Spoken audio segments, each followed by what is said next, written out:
Con Primera de Corintios capítulo 8 nos enseña ya lo práctico, ya lo que Él nos viene enseñando del capítulo 1 hasta el capítulo 7, ya Él nos enseñó algunos principios, nos dijo el por qué esto, el por qué lo otro. Por esa razón encontramos en la segunda parte de Primera Corintios, encontramos que nos va a llamar a la práctica del amor, por ejemplo, en Primera de Corintios capítulo 3, nos va a llamar a la práctica de lo que en nuestra vida diaria implica lo que Él acaba de enseñar en los primeros capítulos. Entonces ya estamos en la segunda parte de Primera de Corintios y es importante que podamos recalcar esto que es el llamado pues a lo práctico, porque así como aquella hermana, ¿no? Cuando terminó el servicio, le dijo ahí al hermano que estaba al lado de él, bueno, ya terminó el sermón, le dijo el hermano, y la hermana le dijo, no, el sermón no ha terminado, ahora falta llevarlo a la práctica, ahora falta vivirlo. Esa es la parte ya que nos corresponde de manera personal. De igual manera, cada escrito del apóstol Pablo nos enseña eso.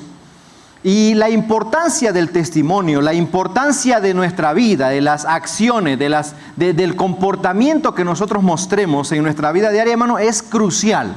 Porque si analizamos la historia de la iglesia cristiana, analizamos la historia de muchas congregaciones, muchas iglesias han sido dañadas a causa del mal testimonio de cristianos, a causa del mal testimonio de pastores, a causa del mal testimonio de diáconos, a causa del mal testimonio de personas cristianas maduras dentro de la iglesia.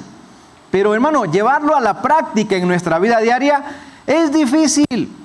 Por ahí posteaba yo una imagen donde dice, el Señor Jesucristo ganó en el desierto y Adán perdió en el paraíso, porque no es el lugar, son las decisiones que tomamos. De igual manera, cuando nosotros vivimos nuestra vida cristiana de una manera equivocada en nuestro diario vivir, eso, hermanos, llega al corazón de muchas personas y los hacemos caer. Los hacemos desviar del camino cristiano.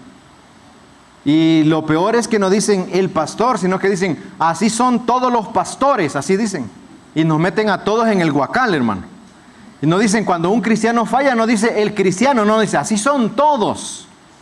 Por eso cuando me atacan a mí de esa manera, dicen, es que así son todos los pastores.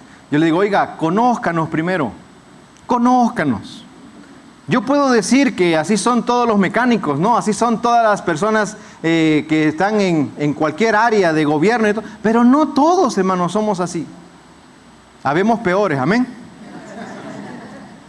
La importancia de nuestro testimonio. Si vemos el desarrollo de la historia, vamos a encontrar una historia accidentada por la conducta antiética, conducta amoral de muchos pastores, líderes y miembros que han impactado de manera negativa a otros cristianos y a otros creyentes nuevos, a otras personas que se han acercado o se están acercando al cristianismo. La importancia de mi testimonio. Si nuestra conducta fuera calificada, creo que nos pusieran 0 en conducta, ¿no? Como aquel programa que salía hace mucho tiempo, no sé si todavía lo dan, pero ahí salía ese programa, 0 en conducta. Teniendo en mente esta gran responsabilidad, vamos a leer este pasaje de Primera de Corintios capítulo 8. Vamos a leer todo el capítulo, son nada más 13 versículos, y para mayor reverencia a la palabra del Señor le voy a invitar a que se ponga en pie, por favor, y que leamos de manera alternada este capítulo 8 de Primera Corintios. Voy a leer los impares, les voy a invitar que me ayuden con los pares y nos unimos todos en el versículo número 13. Primera Corintios capítulo 8, todo el capítulo, la importancia de nuestro testimonio. Dice la palabra de Dios: en cuanto a lo sacrificado a los ídolos, sabemos que todos tenemos conocimiento. El conocimiento envanece, pero el amor edifica.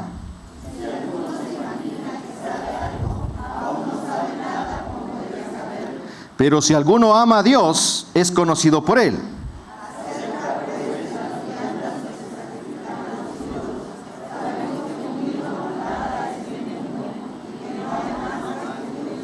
Pues aunque hay algunos que se llamen dioses, sea en el cielo o en la tierra, como hay muchos dioses y muchos señores,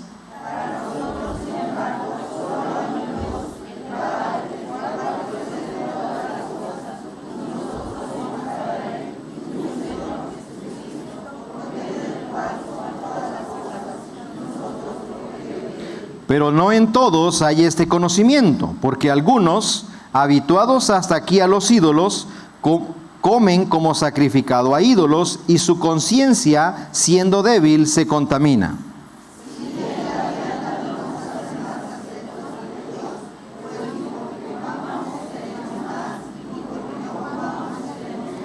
Pero mirad que esta libertad vuestra no venga a ser tropezadero para los débiles.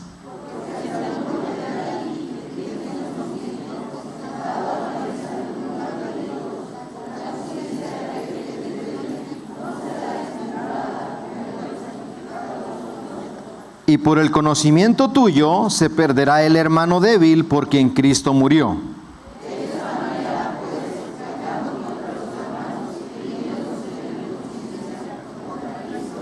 Juntos, por lo cual, si la comida le es a mi hermano ocasión de caer, no comeré carne jamás, para no poner tropiezo a mi hermano. Vamos a orar. Querido Dios, te damos gracias por esta oportunidad que nos das de estudiar tu palabra juntos este día domingo. Te pedimos, Señor, que hables a nuestras vidas, hables a nuestro corazón. Iniciamos esta parte de tu escritura, Señor, donde es el llamado a lo práctico. Permítenos, Señor, poder tener el discernimiento, la retentiva y la sabiduría para poder identificar en nosotros todo aquello que debemos cambiar en la práctica en nuestra vida diaria, para edificar a otro, Señor. Líbranos de ser tropezadero a los demás a través de nuestro estilo de vida y permítenos, Señor, honrar tu nombre a través de la manera en la que como vivimos. Háblanos, Señor, a nuestro corazón. Perdona nuestras faltas, perdona nuestros pecados, Señor, y que este día podamos ser transformados a través de tu palabra el día de hoy. Para honra y gloria tuya nos quedamos en tus manos. En Cristo Jesús oramos. Amén y amén. Puede tomar su lugar, hermanos. Puede considerarse una verdad incómoda cuando hablamos acerca de esta clase de temas, pero la Biblia enseña y la Biblia instruye a toda área en nuestras vidas. Todo aspecto de nuestra vida debe estar sujeta a la verdad bíblica. Quizás puede ser incómodo escuchar esta clase de declaraciones que la Biblia hace, pero la Biblia nos enseña, hermanos, que cada uno de nosotros nos convertimos en medios para que otros crean. Martín Lutero dijo que Dios no necesita de mis buenas obras, pero mi vecino sí necesita ver cómo yo estoy viviendo. Como cristianos ocupamos aquella excusa que decimos, no me veas a mí, ve a Dios, porque yo fallo. Es cierto, fallamos. Pero Dios nos ha puesto en el caminar de otros para que vean cómo nuestra vida ha sido transformada por el poder del Espíritu Santo, por el poder del Señor, y que ya no somos los mismos de antes. Amén, hermanos. Que nos van a recordar el pasado, eso está muy presente, hermanos. Todos traemos una cola que nos pisen, todos. Y cuando vamos a la familia, cuando vamos a los amigos, y dice, ahora vienes con esto, si antes eras. Y no es cierto que así nos lo recuerdan. Y tienen mucha razón. Éramos, pero ya no somos. ¿Tenemos esa autoridad para decírselo? O muchos dicen, sigue siendo el mismo. No, hermano. Hemos venido hablando durante estos capítulos y el día de hoy terminamos con esta serie de enseñanzas del llamado al testimonio, del llamado al estilo de vida, desde las relaciones que yo formo, desde las áreas donde yo desarrollo mi vida. ¿Cuál es la responsabilidad que cada uno de nosotros tenemos delante de Dios primero y delante de las personas que están a nuestro alrededor? Es una gran responsabilidad, porque o nos convertimos como medios para que otros crean, o los alejamos a través de nuestra manera de vivir como cristianos. Hay una verdad también, y dice que la gente llega a la iglesia por un cristiano, pero la gente se va de las iglesias también por un cristiano. Mucha gente, hermanos, no se acerca al cristianismo por el testimonio de alguien que ha descuidado el desarrollo de su vida cristiana. Y vamos a hablar, y yo quiero que lo entendamos de una manera madura este tema, porque no es un llamado a la liberalidad, no es un llamado al libertinaje, no es un llamado a que yo puedo vivir como yo quiera. Por allá en los años 90, en los años 2000, venía un pensamiento que decían muchos cristianos, al final estamos en el periodo de la gracia. Dios perdona mis pecados, Dios perdona mi vida, así que yo puedo vivir como yo quiera. Muchos llegaron a pensar de esa manera y se puso de moda esa clase de pensamiento. Y habían cristianos que vivían de manera no madura, sino de manera libertina. No hablo de que si perdían la salvación o no, no hablo acerca de que si eran santos o no estamos refiriéndonos a eso. A algunas prácticas que en la vida cristiana para ellos era algo normal, pero para otros se convertía en un tropezadero. Para otros cristianos nuevos que eran inmaduros, se convertía en un obstáculo para que ellos dijeran, ¿y para ser cristiano así me estás invitando a tu iglesia? Ese era el gran desafío que tenía la iglesia corinta. Ese era el gran desafío que el apóstol Pablo, como pastor de esa iglesia, le preocupaba. Porque era una iglesia que estaba en un contexto lleno de idolatría. Era una iglesia que estaba en un contexto lleno de pecaminosidad. Allá cuando hablamos en los primeros capítulos de Corinto, decíamos que habían popularizado el término corintiarizar o corintiazar, algo así, para que decir vivir una vida libertina. Vamos a Corinto, decían, es como decir ahora, vamos a Ciudad de México, a la zona rosa, vamos a Las Vegas, allá en Estados Unidos, o vamos aquí no nos vamos tan lejos, vamos aquí a San Juanito, amén. O vamos aquí ¿cómo se llama esa calle? La calle de la zona rosa aquí, Zaragoza, ahí. Ay, bien conocen, ¿verdad? Ahí, Zaragoza, ahí.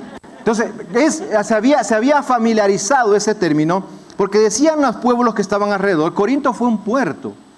Entonces, pues, usted sabe que había mucho ahí para vivir como quisieran las personas. Pero ahí hubo una iglesia.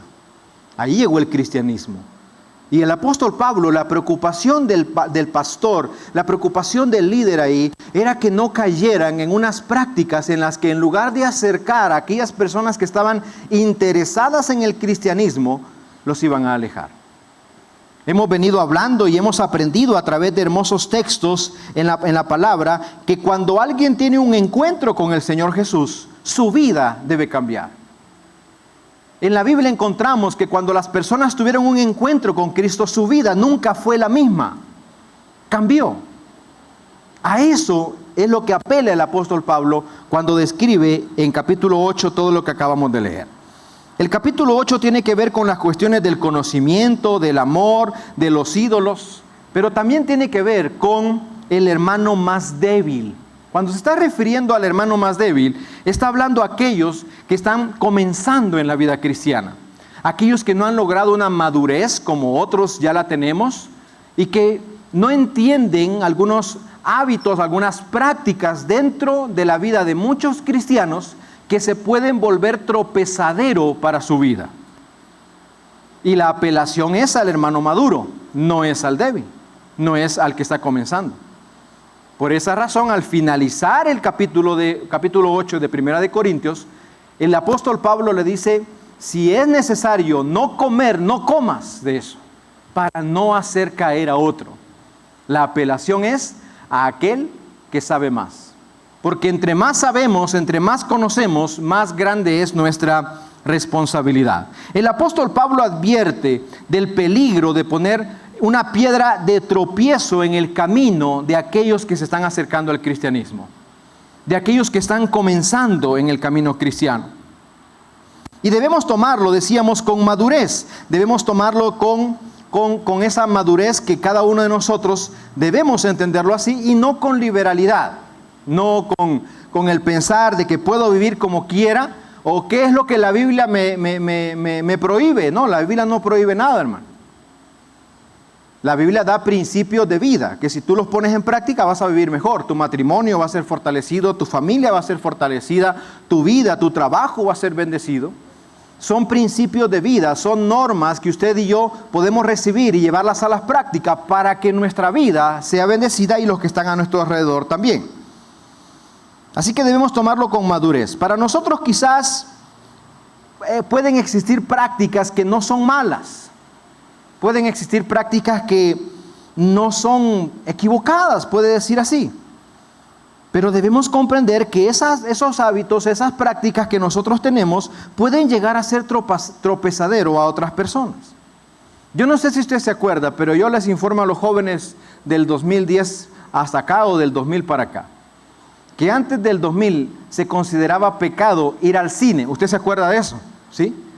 Yo me acuerdo, hermano, que en la iglesia donde íbamos nosotros, donde crecimos de chiquitos, no, hombre, si a mi papá lo disciplinaron, porque él pasó a dar un especial, mi papá cantaba, y él pasó a dar un especial, y él hizo así con el pie, mire, para llevar el ritmo.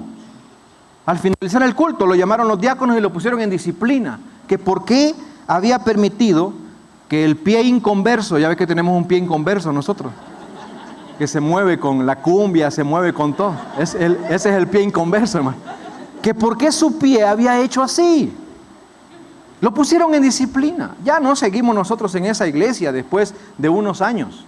Pero llegaba a tal punto el legalismo, y yo me recuerdo que se consideraba pecado ir al cine, se consideraba pecado ir al estadio, ir a un concierto, se consideraba pecado. Yo me acuerdo que mi papá dijo un día, allá en 1998, ¿cuántos somos de esa época? Amén. Ya se nos fue la juventud, hermano. Se estrenó Titanic, ¿usted se acuerda de Titanic? Y ya llovió, ¿verdad? Sí, hermano, tengo 42, usted también.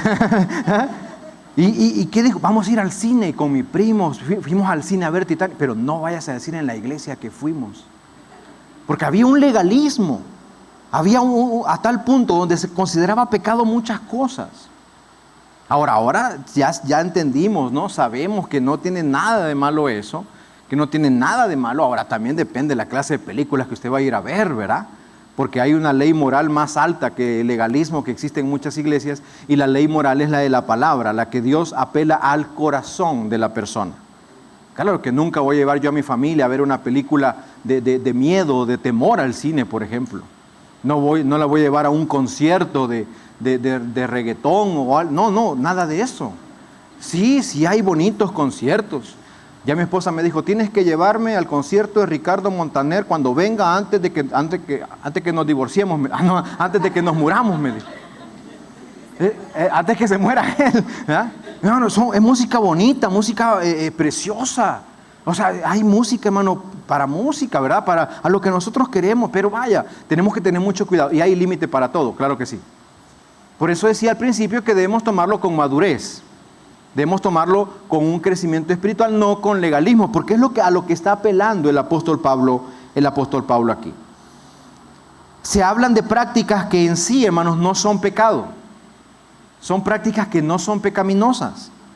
Nunca en la Biblia vamos a encontrar que la Biblia permite que usted y yo hagamos algo para destrucción de nuestras vidas. La Biblia siempre va a apelar al pecado, porque eso es lo que es el pecado, hermano. El pecado es para destrucción, y lo hemos repetido y lo hemos enseñado en los primeros capítulos de Primera de Corintios. Ha enseñado el apóstol Pablo acerca de este término del pecado, acerca de las decisiones que tomamos, y ahora nos está invitando a la práctica. ¿Cómo debemos entender eso? No con una liberalidad, sino con una madurez. Toda cultura, hermanos, todo contexto en el que nosotros nos desarrollemos, tendrá prácticas propias que para esa cultura, que para ese grupo no es pecado. No tienen nada de malo, pero para otros que no pertenecemos a esa cultura, que no pertenecemos a ese contexto, entonces las podemos considerar pecaminosas. Hay prácticas culturales que no tienen nada de malo. Allá vimos, yo creo que el otro día platicábamos de unos videos con el hermano Adrián de misiones. Yo me acuerdo con otros hermanos también, que se llama Transformaciones. ¿Se acuerda de esos videos? Íbamos ¿para dónde íbamos? Para el anexo, creo que íbamos en la camioneta, y comenzamos a hablar de esos videos, en donde ponen una iglesia en el Congo, allá en el país del Congo. Y usted ve a los hermanitos, hermanos, en las calles de terracería, y van bailando, van saltando, y están tocando con fierros, y están cantando, y están alabando, y están ahí dando vueltas entre ellos. Canta, hermanos, hasta contagia eso. Ay, pero para este lado del mundo, para muchas iglesias, decir que voy a hacer eso, es pecado. Hermano, para ellos no lo es. Ellos así crecieron. Son contextos en los que ellos crecieron así.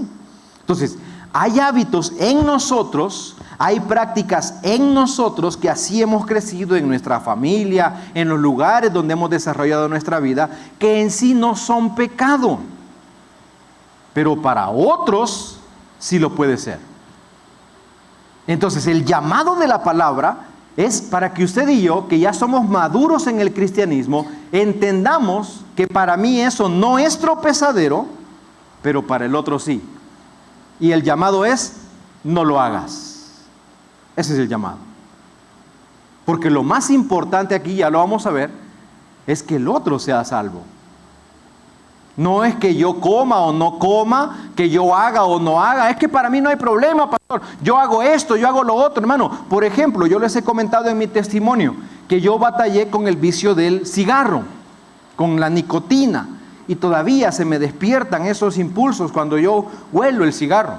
Pero para mí no hay ningún problema con la cerveza, por ejemplo. Yo no tuve problema de alcoholismo. No tuve problema. Para mí, en lo personal, no me ocasionaría ningún problema echarme una cerveza. Cero. Heineken. Amén. Carta blanca, dicen por ahí. Se la conocen, hermano, ¿verdad? Para mí no me ocasionaría ningún problema eso. Porque yo no batallo con el alcoholismo. No batallo con eso. Pero yo conozco, hay hermanos, hay familias, hay pastores. En su testimonio, un pastor hablaba de su regreso de Italia. Y cuando estuvo por aquel lugar, dice que fueron a comer y que eran puros pastores en la mesa. Y todos dice que tenían una copa de vino. Dice que en aquel lugar es muy común eso. Y le dijeron, pastor, aquí dice, no hay problema. Aquí sí podemos tomarnos una copita de vino. Y dijo el pastor, no. Pastor, no hay ningún problema, aquí sí se puede. Y el pastor dijo, no, hermano, no. Porque Dios me rescató del alcoholismo. Aunque el contexto te lo permita, aunque la cultura te lo permita, no vas a caer en eso. Entonces, a eso se está refiriendo el apóstol Pablo acá. A que el maduro entienda de que, por ejemplo, yo puedo decir, para mí no hay ningún problema, pero aquel que es alcohólico, hermano, aquel que Dios lo ha rescatado de ese vicio, yo le digo, no, hombre, no hay ningún problema, tómatelo. Ay, hermano, lo que estamos ocasionando es un mal en lugar de un bien. Por eso el consejo sabio es, no lo hagas. No lo hagas.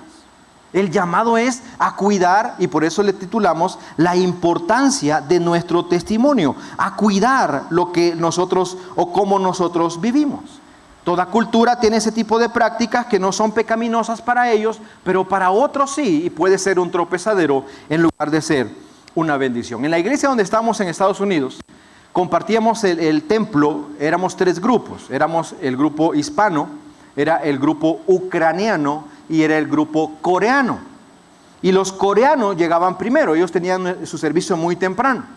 Luego llegábamos los hispanos y al final llegaba el grupo ucraniano. Entonces surgió algo. Allá usted ve las iglesias de Estados Unidos, templos hermosos, estacionamiento. Entonces el templo tenía un estacionamiento trasero. Entonces yo siempre me metía por la parte de atrás porque era la entrada al área educativa. Entonces ahí yo voy y de repente yo me estoy estacionando ahí y veo a un hermano de los coreanos ahí recostado en una columna con un puro, hermano. En el templo. Usted se imagina lo que ocasionó eso para aquel legalista bautista de aquel entonces. Se me encendieron los pelos de gallina así y dije, una aberración, ¿no? ¿Cómo el hermano está fumando en la columna ahí afuera de la ventana del salón social? Y fui con un diácono. Le dije, hermano, venga, mire lo que está pasando. Y el otro hermano igual, ¿no? Ay, no, ¿cómo puede ser? Al fin que hablamos con el pastor de los coreanos. Y el pastor dijo, no hay problema. Si el hermano quiere echarse su puro antes de entrar al culto, lo puede hacer. Vamos a poner un área en la parte del pasillo aquí, hermano, de fumadores. Bueno, para ellos era algo normal. No había ningún problema para ellos. Entonces el otro domingo llevé mi puro yo. No, te voy a hacer compañía, le dije, no. Entonces, ¿por qué? Porque para mí puede ser pecado eso, pero para ellos no. No quiere decir que es algo pecaminoso y de muerte, no estoy hablando acerca de su cultura, no son pecaminosas. A eso se está refiriendo este capítulo del capítulo 8 del libro de 1 Corintios. Pero si la Biblia lo llama pecado, nuestra opinión entonces no importa. Y hay pecados muy específicos y declarados en la Biblia, de los cuales todos nos debemos guardar. Ya el apóstol Pablo lo ha dicho en los capítulos anteriores.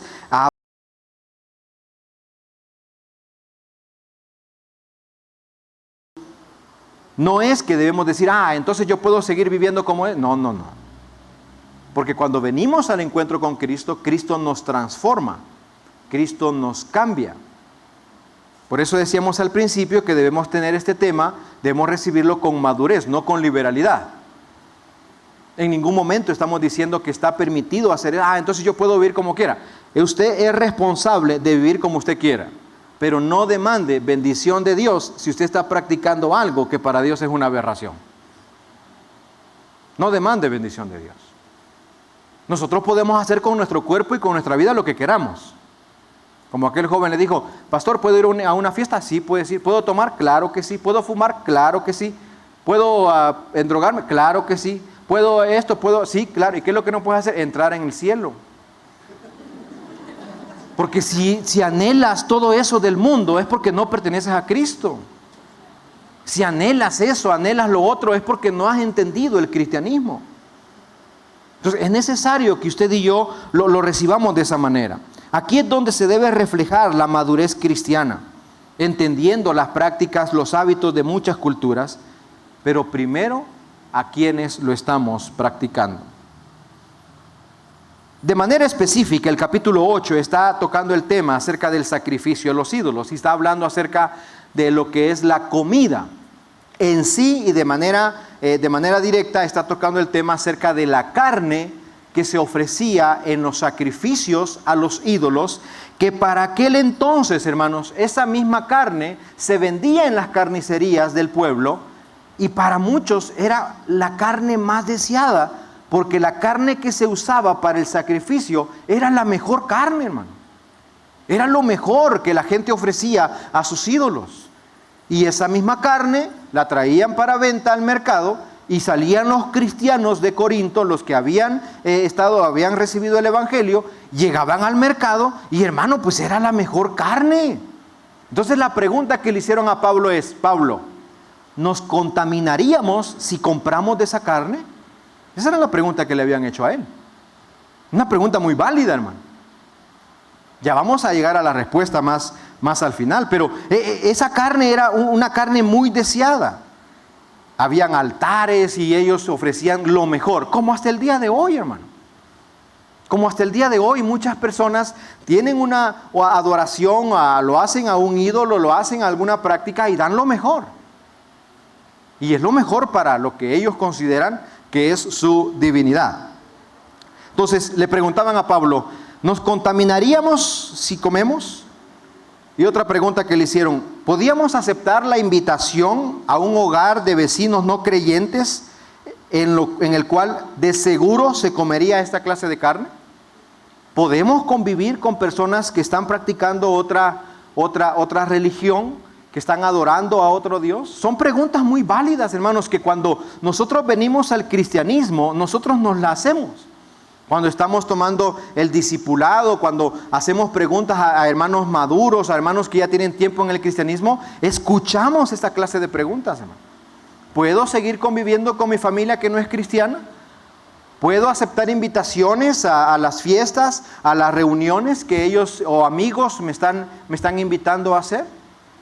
El legalista dice, no, construya un muro, ahí, un muro, y ya no visite a su familia y cerramos las puertas. No, eso es legalismo. ¿Cuál es el llamado aquí? El llamado es a la madurez cristiana. El llamado es a entender que el amor es mayor que mis prejuicios, que la religiosidad. El llamado es a cómo debemos aprender a vivir, que la misericordia es mayor que el legalismo. Creo que todos nos hemos enfrentado con esta clase de situaciones. Y yo creo que todos, hermanos, no vamos por el camino del mercado, no vamos por el súper, no vamos por las personas a las que conocemos, a las que le compramos y le decimos, oye, esta verdura que estás vendiendo, esta que vas a levantar, ¿es para la ofrenda para tu altar? No vamos con ese tipo de preguntas.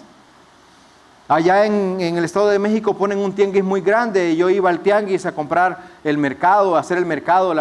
Y usted va con la persona. Yo a mí me gustaba ir muy temprano porque está muy fresco y está muy solo, ¿verdad? Y iba yo y la persona cuando recibía mi pago se persinaba.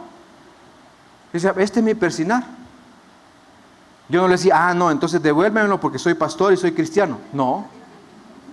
Usted no se sube al camión y le pregunta, oye, ¿usted es católico? ¿Usted es judío? Usted no le pregunta a esa persona. Convivimos con ellos. Que yo le compre, que yo conviva con ellos, que yo viva así en esa relación cercana, eso no me contamina a mí. Eso es lo que está diciendo el pasaje acá. Debo cuidar el reflejo de la madurez que yo estoy dando a la vida de aquellos que no son cristianos. Lo voy a recordar otra vez, tómelo con madurez, no con liberalidad.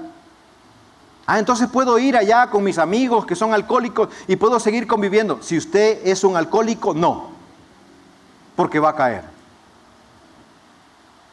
Como que yo vaya a un club de fumadores y diga, aquí les vengo a predicar, hermano. Les diga un versículo y después del versículo ya estoy encendiendo mi primer cigarro. Porque el ser humano es así, hermano. El ser humano es débil, en su carne es débil. Por eso es apelar a la madurez, apelar a lo que el Señor nos ha enseñado a través de su palabra. Hay dos formas de demostrar nuestra madurez en el cristianismo. Primero es el trato que damos a los demás en general. Recuerde que la calidad de relación que tenemos con las personas que están a nuestro alrededor es la calidad de relación que tenemos con Dios primero. Así que si yo me llevo mal con todos los que están a mi alrededor, es que usted se está llevando mal con Dios. Usted no está teniendo comunión con Él, usted no está leyendo, usted no está adorando, usted no se está congregando. Usted está mal en la relación con Dios. Y si queremos arreglar nuestras relaciones familiares, nuestras relaciones de amistad, primero debemos estar bien en relación con Dios. Hace unos días salió el testimonio de que este Daddy Yankee aceptó a Cristo y se hizo cristiano. Y usted ve lo que pasó la semana pasada. ¿Qué fue lo que hizo? Arregló las relaciones con sus hermanos, que de años tenían de no hablarse, de no convivir. Y lo que este hombre hizo es arreglar esa relación. Pidió perdón, arregló esa relación. Bueno, porque eso es lo que sucede cuando yo vengo a Cristo. Que las personas que están a mi alrededor vean en mí que yo estoy bien con Dios. Eso es lo principal, ese es el llamado que el apóstol Pablo no va a hacer solamente en el capítulo 8, sino desde el capítulo 8 hasta el capítulo 16. Es el llamado a la práctica, porque el reflejo de mi madurez yo lo demuestro en el trato que damos a las personas que están alrededor. Cómo trato al del camión, cómo trato al del taxi, cómo trato al de la tienda, cómo trato al vigilante, cómo trato a las personas que están a mi alrededor, a mi familia.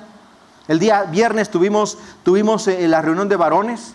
Y hablábamos ahí que el reflejo de un buen gobierno, usted lo puede ver en su familia. El reflejo de un buen esposo lo ve en la esposa, en la vida de sus hijos. Hay provisión, hay cuidado. La familia está tranquila, está estable. Pero alguien que está gobernando mal su familia, vea su casa cómo está. Vea cómo está su trabajo. Es la calidad de relaciones que tenemos con las personas. Un cristiano, hermanos, debe reflejar una calidad de relación sana para con todos. Al Señor Jesucristo lo pudieron tildar de muchas cosas, pero nunca lo tildaron de alguien que no era accesible. todos podían acercarse al Señor, todos, y todos eran recibidos por Él. El Señor nos enseña esta calidad de relación. Y número 2 es el trato que damos a aquellos que no creen lo mismo que nosotros creemos. Que no creen lo mismo, hermano. Vamos a tomar con personas así. En el trabajo, en la escuela, en la familia. Mi papá fue alguien que por mucho tiempo fue alguien de mente cerrada en el área de la religiosidad. Y tenemos una tía, mi papá fue el único varón de 5 hermanas. Entonces, una tía que es 100% católica. Pero es católica, ella está entregada a su religión. Ella va a la iglesia católica donde yo fui a estudiar, porque la iglesia tiene una escuela y ahí yo estudié mi primaria y mi secundaria. Y ahí veía yo a mi tía ayudando allá, ayudando acá. Usted llegaba allá a la casa de ella y tiene una toalla con una imagen ahí, tiene altar allá. Y mi papá dijo, a tu casa no entro, le dijo. ¿Qué ocasionó? Una ruptura ahí. ¿Qué decía mi tía? Ah, y eres pastor, le decía. Y sos cristiano. Yo llego, cuando voy de visita para allá, yo llego a la casa de mi tía me hace comida, platicamos, le digo, oiga tía, ¿cómo está ahí la iglesia? ¿Cómo está ahí la escuela? Ah, sí, fíjate hijo, hacemos esto, hacemos lo otro, allá anda ella. Mano, la calidad de madurez que usted tenga, tiene que reflejarla principalmente con aquellos que no creen lo mismo que usted cree. No crea una barrera. Eso es lo que el apóstol Pablo está enseñando aquí. Le dicen al apóstol Pablo, ¿nos vamos a contaminar si entramos a la casa de aquellos que no creen lo mismo?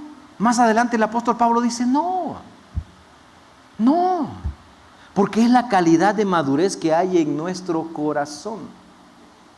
Entonces, tomémoslo siempre con madurez y busquemos reflejar la relación que yo tenga con Dios. Mi hijo iba a una preescolar, era allá donde estaba la doctora Marta, preescolar. Y pues a los niños ahí, ¿no? Es la etapa en la que ellos en las otras religiones hacen primera comunión, hacen esto, hacen lo otro. Y recibíamos invitación a misa, recibíamos invitación a bautizo, recibimos invitación a primera comunión. No tiene nada de malo, hermano. Cuando fui aquí a Capulalpan, a las plenarias, yo me levanté a las 6 de la mañana, fui a caminar a buscar a Tolito y encontré todo cerrado. Lo único que estaba abierto era la iglesia católica. Entonces fui a misa a las 6 de la mañana. Ahí me senté yo, estaban cantando unos coritos bonitos ahí, unas señoras. Ahí estaba yo. No tiene nada de malo. Nada de malo. La madurez que hay en nuestro corazón. Ahora, si usted dice, no, pastor, yo no me siento maduro para estar ahí, no lo haga. No lo haga.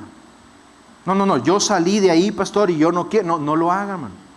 Dios le va, con el caminar, con el proceso de crecimiento, Dios le va a ir convenciendo cuándo es el momento indicado.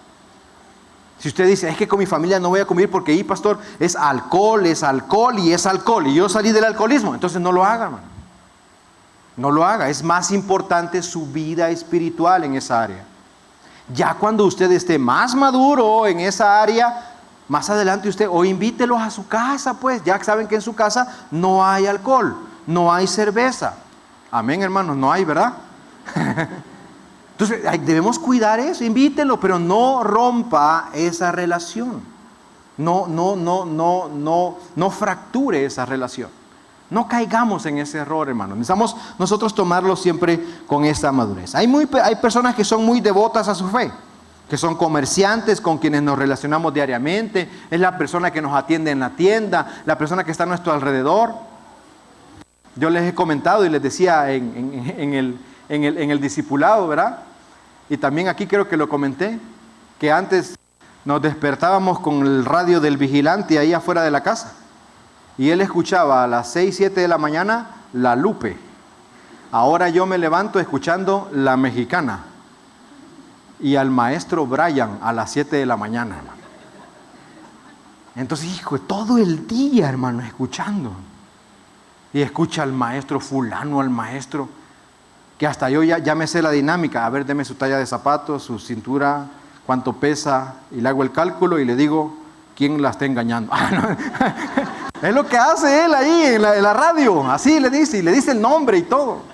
Entonces yo voy con el vigilante y le digo, oiga, no crea eso es mentira, no crea eso. No, nada más para información, pero ahí Pues mucha gente, eso es devota a lo que él cree, es lo que quizás él confía en eso.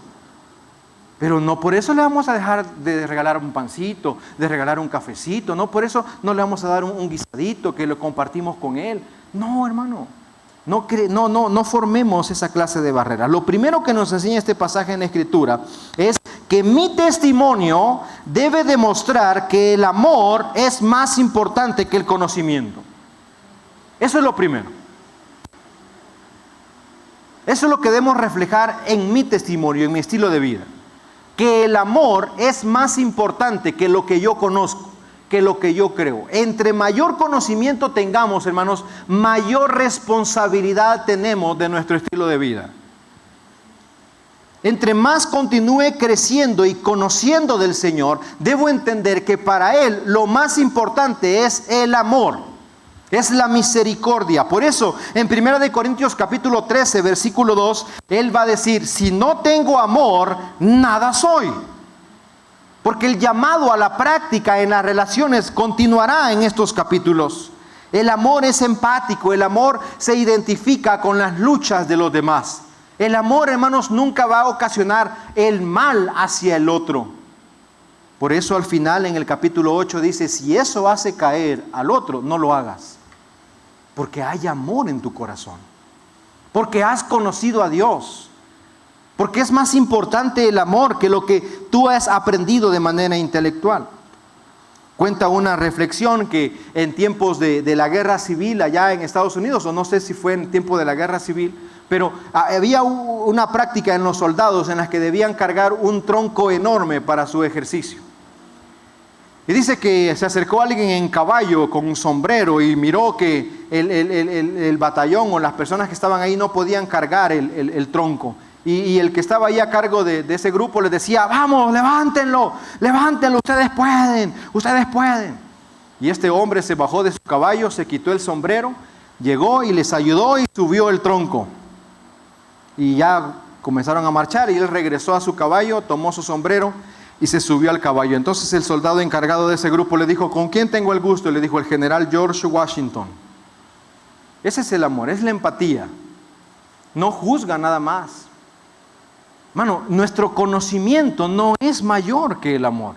Nuestro amor debe ser mayor que el conocimiento. Es más importante esa área. Lo hemos venido enseñando durante estos últimos domingos, que lo más importante en nuestras vidas, hermanos, es lo espiritual por encima de lo profesional, por encima de lo natural. Lo más importante es lo espiritual.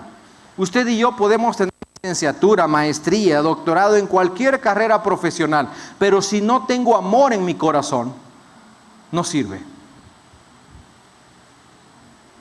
Usted puede ser el mejor de preparación intelectual. Usted puede tener el mayor puesto de trabajo en su empresa, pero si usted ocupa ese lugar para humillar al otro, no sirve. Debemos primero buscar el amor. Por grande que sea el conocimiento de un hermano maduro en la iglesia, hermanos, si nuestro orgullo hace que el hermano más sencillo se sienta inútil o hasta inepto, eso ofende a Cristo, dice el pasaje. Fíjese lo que dice 1 Corintios 8, del 11 al 12. Así que a causa de tu conocimiento superior, se destruirá un creyente débil por quien Cristo murió. Fíjese lo que dice. Porque Cristo murió por esa persona. Y estamos, en lugar de hacerle bien, le estamos haciendo mal. Luego dice el siguiente versículo, cuando ustedes pecan contra otros, dice ahí, creyentes, al alentarlos a hacer algo que para ellos está mal, pecan contra Cristo. Puede que para usted, hermano, esté bien, para usted no le va a ocasionar ningún problema lo que usted está practicando. Pero yo no debo alentar a otro para que haga lo que yo estoy haciendo, porque lo puedo hacer caer a él. El llamado de la palabra es que yo me debo abstener para bendición del otro, porque por él Cristo murió también. Ese es el llamado, por eso es la importancia de mi testimonio. El que sabe más tiene mayor responsabilidad. Proverbios capítulo 21, versículo 4 dice: altivez de ojos y orgullo de corazón y pensamiento de impíos es pecado. Dios no se lleva con los orgullosos, Dios no se lleva con los soberbios, Dios no se lleva con las personas que se creen mayor que los demás. Si nos acercamos al Señor, debemos hacerlo con humildad, debemos hacerlo con sencillez en nuestro corazón. Escuchaba el testimonio de una hermana que decía, porque cuando nosotros llegamos a una iglesia y vimos que estaba sucio, yo fui y agarré la escoba y comencé a barrer, y llegó la hermana y me dijo: no, pastor, y me quitó la escoba. Me dijo: no, usted no debe barrer. Y yo le digo: ¿y por qué no, hermana? Si en la casa mi esposa me pone a barrer, le digo. No, hermana. ¿Por qué, hermana? No, le dije. A ver, si usted me quita, yo voy por otra. Le dije: yo agarré otra escoba. Luego me dijo: no, es que el pastor que estaba antes, dice, no agarraba una escoba, no agarraba un trapeador. A tal punto, hermanos, que estaba la escoba al lado de la silla del pastor, y una hermana le dijo: pastor, ¿me puede pasar la escoba? Y le dijo el pastor: no, hermana. Así, hermano. No, hermano, yo vengo de una formación de pastores donde los pastores me enseñaron a ser el mejor barrendero, el que mejor limpia. No hay temor de eso, hermano. En la iglesia donde estamos teníamos una filtración de agua y se filtraba ahí por la losa. Y cuando llovía, hermano, hermano, llegamos nosotros, el culto era a las 7, yo daba discipulado a las 7 de la tarde, llegamos a las 5:15, 5:30 y encharcado todo. No, hermano, a enrollarse la manga, a enrollarse el pantalón y con el jalador y a sacar todo el agua, hermano. No tiene nada de malo eso. El cristiano debe ser el primero en servir. El cristiano debe ser el primero en velar para ayudar a los demás. Número 2, mi testimonio debe reflejar que el conocimiento que tengo no debe ser tropezadero a otros. No debe ser tropezadero a otros. Puede ser que usted ya lo entendió y eso que usted hace o vive en su familia o cómo lo hace, no, pero hermano, no lleve a otros en ese camino. No lo lleve. No lo lleve. Mi testimonio debe reflejar que el conocimiento que tengo no debe ser tropezadero a otros. Todos sabemos lo bueno y lo malo, hermano. Todos. Todos sabemos qué es bueno, todos sabemos qué es malo. Hasta mi niño de 3 años lo sabe. ¿Quién le enseñó lo malo? La mamá. No. ¿Quién le enseñó a él que eso está malo? ¿Quién le enseñó a él a esconderse cuando hace algo malo? ¿Quién le enseñó a él que no? Es la naturaleza del ser humano. Así somos, hermano. Pero cuando venimos a Cristo, Él nos ayuda a identificar lo que es bueno y vivir para eso, e identificar lo malo y desecharlo. La realidad en cuanto al conocimiento, porque los versículos del 4 al 8 nos exhorta al conocimiento que tenemos. Dice el versículo número 7, pero no en todos hay este conocimiento. ¿Cuál conocimiento? Que las comidas que se daban a los ídolos no tenían ningún poder. Que no se iban a contaminar si comían de esa carne. No todos tienen ese conocimiento, dice. Por lo tanto, hay una realidad en cuanto al conocimiento. Primero, que el conocimiento que tendremos de Dios siempre será un conocimiento parcial. No se me olvida a mí el ejemplo que ponía el hermano Ricardo Garrett cuando hablaba, por ejemplo, del amor a Dios. Y él decía que el amor a Dios es como el océano. Y usted dice, preguntamos, decimos, ¿ya conoce usted el mar? Y decimos nosotros, sí, yo conozco el mar. No, hermano, conocemos una parte de la playa, pero el océano nunca lo vamos a llegar a conocer completo. Así es el amor de Dios, decía él. De igual manera, el conocimiento de Dios siempre será parcial, hermano.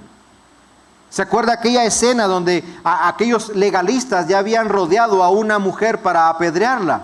Ya tenían unas piedras en la mano. Eran hombres que sabían la ley, que conocían el Antiguo Testamento, que conocían lo que se había impuesto ahí, y estaban a punto de matar a una mujer porque la habían encontrado en adulterio. Y llega Jesucristo a la escena.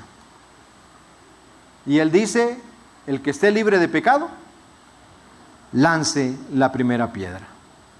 Nosotros quizás o hubiéramos lanzado o no hubiéramos regresado con unas cuantas piedras en la bolsa, hermano. Porque hubiéramos sido algunos de los que hubiéramos estado con ellos. Nadie lanzó esa piedra. Nadie. Y aquel que podía juzgarla, le dio perdón. Ve y no peques más. Eso es el amor, el conocimiento, hermanos, me lleva a mí a entender que el amor de Dios es por encima de todo lo que yo puedo conocer. Yo puedo decir que esto está bien, que esto está muy mal, yo puedo decir que esto está medio ahí, pero hermano, Dios sabe lo mejor. Como cuando alguien está actuando de una manera que para mí no es la correcta, pero para Dios es aceptable. Pero Dios lo ama así. Y nosotros como seres humanos luchamos, ¿no? Decimos, no, pero ¿cómo puede ser? Claro, Dios lo ama para poder cambiarlo, para poder guiarle, para poder transformarlo. Porque el conocimiento que tendremos de Dios siempre será parcial. Número 2, el conocimiento verdadero nos conduce al Señor y a amarlo, a Él. Y el amor a Dios nos enseña a amar a los demás. Y número 3, el conocimiento verdadero nos debe hacer amar al prójimo. Eso era lo que Pablo les estaba enseñando a los corintios y lo que la palabra nos enseña a nosotros el día de hoy. ¿Por qué no se debe tener temor de la comida ofrecida a los ídolos? Esa era la pregunta. ¿Por qué? Porque los ídolos no tienen poder. Los ídolos no tienen poder. Les contaba yo, creo en una enseñanza también, estaba yo aquí en Tlacochaguaya en mi tiempo de misión en el seminario y era un día después de Muertos y estábamos con la hermana ahí platicando y llegó la vecina y llegó con 3 cazuelas y dijo, oye, te quiero compartir. Y la hermana me miró a mí y llevó ahí chicharrón en salsa verde, me acuerdo yo, papitas con chorizo, mole. Dice, es que esto estaba allí en el altar, dijo, pero pues no vino el muertito. No, ni va a llegar, dije yo, ¿verdad? Y era lo mejor, un guisadito ahí.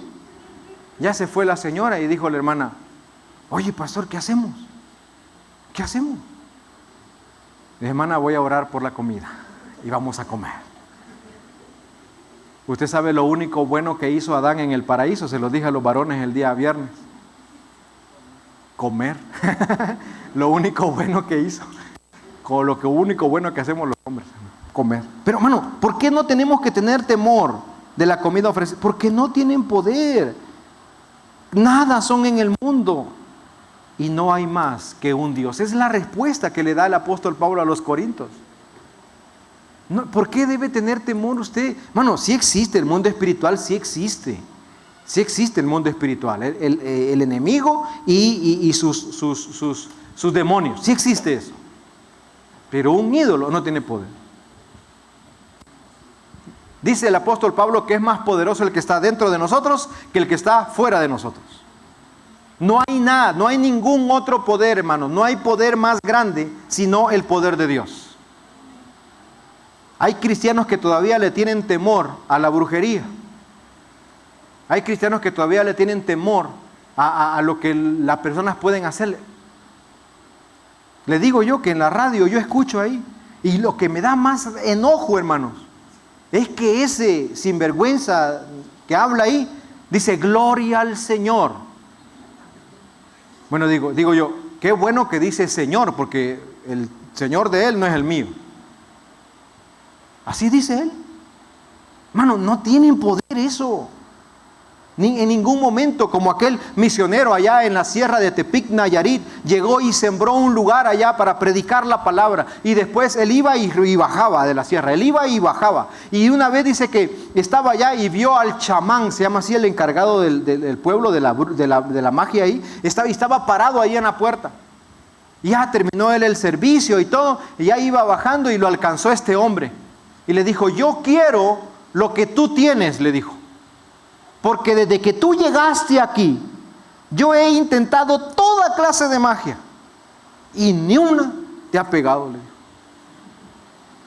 dijo. Y el pastor dijo, no, le dijo, es que lo que yo tengo es un Dios vivo. Y le compartió. No hay, hermano, un poder más grande sino el de Dios. Por eso el apóstol Pablo instruye a la iglesia corintia en este caminar, en esta práctica. El poder de los ídolos es como la excomulgación de Benito Juárez. ¿Usted sabe eso?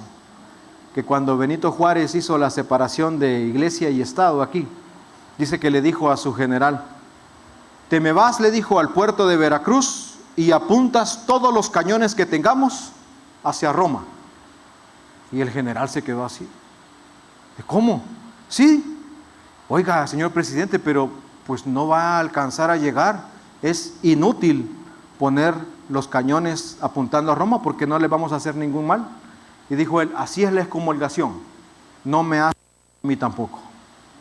Es así, hermano. El poder de los ídolos es así.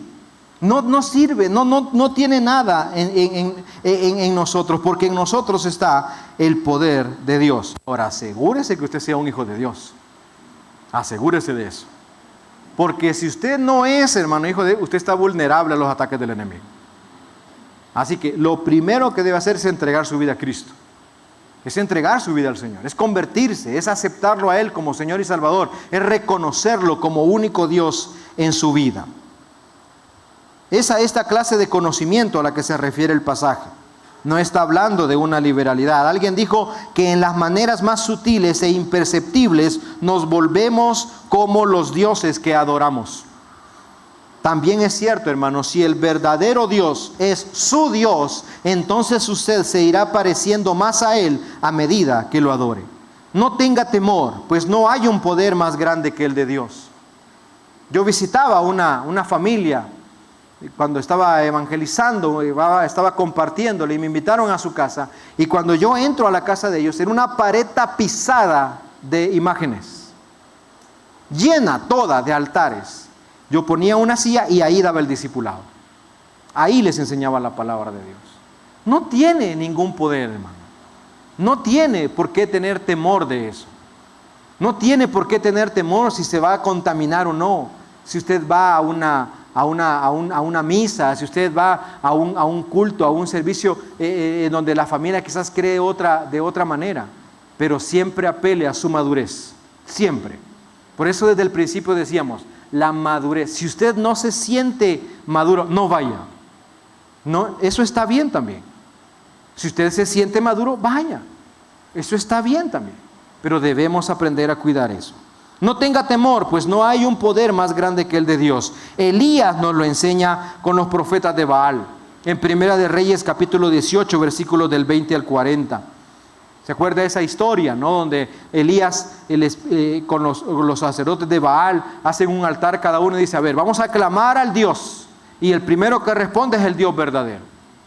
Y los sacerdotes de Baal hacen un altar y claman y no responden. Y Elías todavía se burla y dice: quizás está dormido, hablen más fuerte. Y luego él hace el altar, clama a Dios y cae fuego del cielo, consume el sacrificio, y dice, incluso consumió el agua que estaba alrededor. Es Dios verdadero. Hay otra historia también, cuando los filisteos atrapan el arca del pacto, en 1 de Samuel capítulo 5. El ejército de Israel creyeron que con llevar el arca iban a ganar la guerra, y ellos no sabían que era más importante la convicción del corazón de cada soldado, de cada integrante del ejército, que el arca. Y el arca es capturada por el pueblo filisteo. Y dice la historia que el pueblo filisteo lo llevó y lo metió al cuarto, al templo donde estaba su ídolo, el dios Dagón. Y el arca, y cerraron la puerta. Al día siguiente encontraron, dice, el ídolo caído al piso. Dijeron, ¿quién lo tiró? Y lo volvieron a poner. Al día siguiente encontraron al ídolo cortado por la mitad, ahí, con la presencia del arca del pacto en ese lugar. Los ídolos no tienen poder, hermanos. No hay poder en ellos. ¿Sabe quién adjudica el poder a los ídolos? Nosotros.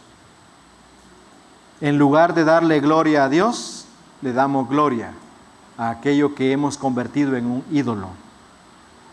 Éxodo dice que no pondremos dioses delante del Señor. ¿Qué es un Dios para mí? ¿Qué es un ídolo para mí? Es todo aquello que ponemos delante de Dios. No necesariamente una imagen. No necesariamente una estatua. Es todo aquello que ponemos delante de Dios. Y número 3, para terminar, mi testimonio debe reflejar que mi conocimiento está controlado por el amor. Cuidado, hermanos, si no estamos teniendo amor hacia los demás. Cuidado si estamos haciendo tropezar a otros. ¿cuál es el peor de los pecados que puede existir? Le preguntaron a un pastor y dijo, el enseñar a otros a pecar. Este debe ser uno de los mayores temores en la vida de un creyente, hermanos. ¿Cómo está nuestro testimonio para con nuestra familia? ¿Cómo está nuestro testimonio para con nuestros amigos, nuestros compañeros de trabajo? ¿Marcamos diferencia? El apóstol Pablo está dispuesto a sacrificar su propia libertad con tal de que los hermanos no encuentren en él un tropezadero. Es la misma disposición que usted y yo debemos tener. Este debe ser el sentir que como creyentes debemos manifestar. La libertad cristiana, hermanos, no significa que todo es permitido. Vamos a ver más adelante, pero lo adelanto. 1 Corintios 10:23 dice, ustedes dicen, se me permite hacer cualquier cosa, pero no todo le conviene. Dicen, se me permite hacer cualquier cosa, pero no todo trae beneficio. No, hermanos. Debemos aprender a renunciar a aquello que está siendo un tropezadero para aquellos que están a nuestro alrededor. El pasaje no habla de aceptar cualquier comportamiento. Usted, hermanos, puede vivir como usted quiera, pero no exija que Dios le acepte así como está viviendo si no le honra ni le agrada a Él. Él desea que usted y yo nos acerquemos para que Él pueda transformarnos. No confunda, hermanos, el estilo de vida libertino a una comunión íntima con el Señor. Hay más bendición en la comunión con Dios que en un estilo de vida libertinaje. Ser tropezadero significa mucho más que molestar, significa mucho más que nada más burlarse. Debemos tener cuidado, hermanos, con no ofender al cristiano recién convertido, aquel que es sensible en una de sus debilidades. O por nuestro ejemplo, tener cuidado que no lo estemos induciendo a que peque. Cuidado, hermanos, porque cuando yo hago tropezar a un hermano, estoy pecando contra él y estoy pecando contra Cristo, dice 1 Corintios 8:12. Cuando ustedes pecan contra otros creyentes, al alentarlos a hacer algo que para ellos está mal, pecan contra Cristo. Es mejor, hermanos, que se nos tilden de ser personas muy espirituales a que se nos tilden de ser personas muy libertinas. Es mejor lo otro.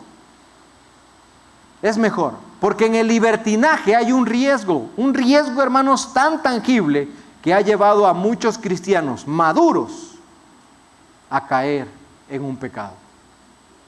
Porque creyeron que no era de amenaza, porque creyeron que era inocente y no debe ser así. Debemos tener mucho cuidado de hacer algo que pueda producir tropiezo a otras personas, aunque eso sea algo inocente para nosotros. Aunque eso no sea un tropiezo para nuestras vidas. Y especialmente, hermanos, en nuestra familia. Hay cosas a las que debemos renunciar por no hacer caer a otros. Debemos estar dispuestos a eso. Quiero compartirles, ya para terminar, un pequeño testimonio. Ustedes conocieron el coche que nosotros traíamos cuando llegamos aquí en septiembre. Es un coche precioso, hermano. Soñado, yo soñaba con un coche así. Dios nos lo dio de una manera milagrosa. ¿Quién, hermanos? ¿Quién, ya sea cristiano o no cristiano, le va a decir, llévatelo y págamelo como puedas? ¿Quién le va a decir eso, hermano?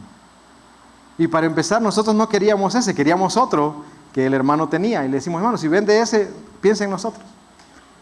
Pastor, no vamos a vender ese, vamos a vender. No, le dije, es un coche de años atrás, pero traía toda la tecnología de un coche de hoy, sensores, asientos de piel, todo. Hermoso coche. Nosotros le pagamos cada 6 meses, le juntábamos y le depositamos, le juntamos y le depositamos. Pero hermano, desde que tomamos ese coche, las personas, especialmente las no cristianas, cuando me miraban a mí en ese coche, decían, el pastor. Ahí van los diezmos de los hermanos, decían. No, ahí van mis diezmos. Porque si usted da, Dios le recompensa, es la promesa. Pero batallamos con eso. Batallamos con eso. Platicando con otras, decía, ay no, si los pastores dicen no se bajan, en este tiempo no se bajan de un BMW. Y yo me quedaba callado, porque era de esa marca el coche que teníamos. Pero ¿quién, hermano, le va a decir, págamelo como puedas? Si me puedes dar 1,000 pesos al mes, mano, ¿quién le va a decir eso? Y lo recibimos nosotros por esa bendición. Pero orábamos, decíamos, ay, lo vamos a cambiar, viéndose con mi esposa. Al terminarlo de pagar, lo vamos a dar de un enganche para un terrenito, y ese va a ser de eso va a servir el coche. Batallamos un poquito ahí con unas reparaciones, lo reparábamos, le depositamos al hermano. Y un día me llama el hermano ya cuando se acercaba para entregarle al mes. Sí, doctor, le digo, este mes, que en lo que he acordado, este mes yo le hago el depósito. Te tengo una propuesta, me dijo. Fíjate que me dieron 2 ataques al corazón, me dijo, nos vamos a cambiar de domicilio, no quiero dejar nada pendiente. ¿Qué te parece si me lo regresas? Y te regreso una parte de tu dinero. ¿Quién le va a dar esa oferta, hermano? Otro hubiera sido, no, oye, ¿me pagas? Porque me pagas. Él sabía que nosotros hacíamos ese esfuerzo. Oramos con mi esposa, decimos, sentimos paz en el corazón, lo vamos a regresar. En lugar de ser de bendición, está siendo tropezadero. Aquí me miraban mis compañeros de seminario que tuvimos en el coche. Ay, mira, está bien ser pastor en el Estado de México, me decían. Está bien ser pastor allá. Mira, y no quería yo ocasionar un mal testimonio de esa manera. No cuesta nada, hermano, subirse al camión. Platiqué yo con los diáconos, hermanos, nos prestan la camioneta. Mientras, sí, claro que sí, hermano. Regresamos el coche, el doctor nos regresó una parte de dinero. Hay cosas a las que usted debe renunciar, hermano, por ser de bendición para la obra. Si eso no estaba siendo de bendición, no hay ningún problema. Creo que lo estamos reflejando nosotros. De repente yo vengo en camión, vengo en bicicleta, vengo en una motito que ando ahí. No me he venido caminando porque entonces sí ya está muy lejos. Pero hay cosas a las que debemos estar dispuestos a renunciar y no ser tropezadero a los demás. Debemos cuidar esa área de nuestra vida. Respondamos a las preguntas. ¿Se contaminarían con la idolatría si la comían en sus casas? No, porque los ídolos no tienen poder. Solo existe un Dios y un Señor, Jesucristo. Recuerde que la oración lo purifica todo. Ahí está el pasaje de 1 Timoteo capítulo 4, versículos del 4 al 5. Ya que todo lo que Dios creó es bueno, no deberíamos rechazar nada, sino recibirlo con gratitud, pues sabemos que se hace aceptable por la palabra de Dios y la oración. Y la segunda pregunta, ¿se podía aceptar una invitación a un hogar de vecinos inconversos en el cual se comería de seguro esta clase de carne? Sí. Usted siente lo suficientemente maduro y fuerte, entonces puede ir. Porque el propósito del creyente, hermanos, es ser luz a los corazones que necesitan escuchar el Evangelio. No caigamos en legalismo. Dios nos quiere con nuestras fallas, pero desea transformar nuestras vidas, pues ese estilo de vida nos llevaría a la destrucción. Vivamos, hermanos, con tal punto en nuestra mente y en nuestro corazón que sea mayor el amor que nuestro conocimiento, que sea más importante la misericordia que el legalismo que traigamos en nuestro corazón. Todos, hermanos, los que tuvimos o hemos tenido un encuentro con Cristo, no podemos seguir viviendo igual, porque Cristo nos transforma, porque Cristo nos ha llamado a una conversión. ¿Qué aprendemos de este hermoso pasaje, hermanos? Aprendemos que mi testimonio debe demostrar que el amor es más importante que el conocimiento. Aprendemos que mi testimonio debe reflejar que el conocimiento que tengo no debe ser tropezadero a otros. Y aprendemos que mi testimonio debe reflejar que mi conocimiento está controlado por el amor. ¿Cree que hay en usted algunos hábitos o comportamientos que han sido de tropiezo a otros? La invitación es, hermanos, el día de hoy para que usted y yo podamos pedir perdón al Señor y vivir una vida que sea agradable a Él. Y si hay algo en nosotros a lo que debemos renunciar porque está siendo un tropezadero para otros, hagámoslo. Cambiemos. Dejemos de practicar ese hábito. Dejemos de hablar de esa manera. Dejemos de practicar eso. Para algunas familias, hermanos, yo lo entiendo. En la madurez cristiana que uno tiene, uno sabe que no es ningún problema que para algunos puedan tomarse este desempance, dicen, o esto al final de la comida. Hasta algunos doctores hasta lo recetan. No es malo. Pero si eso es un tropiezo para mi hermano, para mi familia, yo debo estar dispuesto a no hacerlo. Pero entonces si yo digo, no, yo voy a vivir así y él me debe aceptar como yo quiero, entonces hay un problema en usted. Debemos cuidar eso. Debemos cuidar esa área de nuestras vidas. Tómelo con madurez, no con liberalidad. ¿Cree que hay prejuicios o legalismos en su mente que le están siendo obstáculo para amar a los que están a su alrededor? Solo Cristo, hermanos, puede ayudarnos a vivir una vida plena, que honre y glorifique su nombre en todo lo que hagamos, especialmente en el trato a los demás, pues usted es responsable de su testimonio, y usted y yo daremos cuenta a Dios de nuestro estilo de vida. Cierre sus ojos, incline su rostro y vamos al Señor en oración el día de hoy. Querido Dios, te damos gracias por tu palabra. Gracias, Señor, porque has hablado a nuestras vidas, Señor. Quizás batallamos con algunas situaciones en nosotros que se han convertido en tropezadero para que mi familia que no es cristiana, para que mis amigos que no son cristianos puedan acercarse a ti.